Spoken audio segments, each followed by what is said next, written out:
Hello សួស្តីអ្នកនរគ្នាសូមស្វាគមន៍មកកាន់វីដេអូមួយនេះវីដេអូនេះខ្ញុំនឹងបង្ហាញអំពីរបៀបបដូរ password Gmail ដែល Gmail នោះមាននៅក្នុងទូរស័ព្ទដៃស្រាប់អញ្ចឹងយើងចូលទៅក្នុង Gmail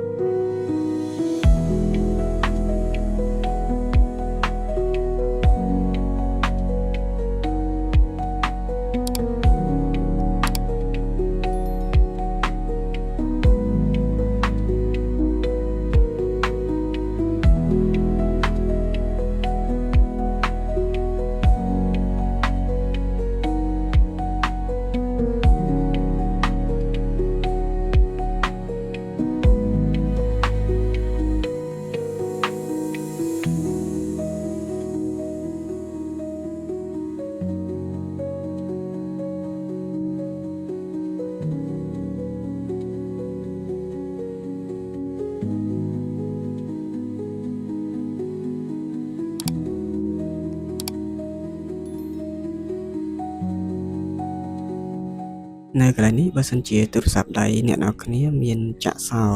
អញ្ចឹងអ្នកនរគ្នាវាយ password ចាក់សោ lock screen ទូរស័ព្ទដៃរបស់អ្នកនរគ្នាចូលសម្រាប់ខ្ញុំ scan កញ្ចក់ដៃ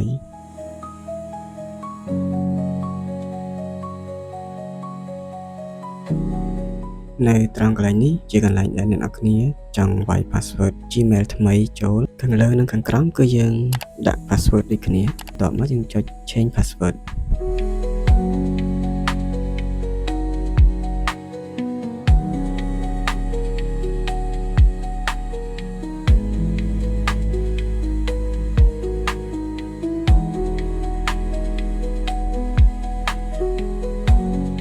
បាទបន្ទាប់ពីមើលវីដេអូនេះរួចសម្រាប់បង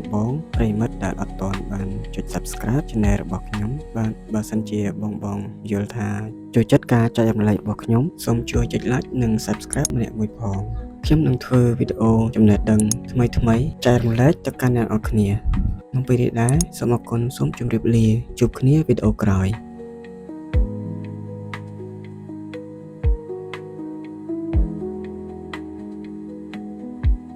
Beep.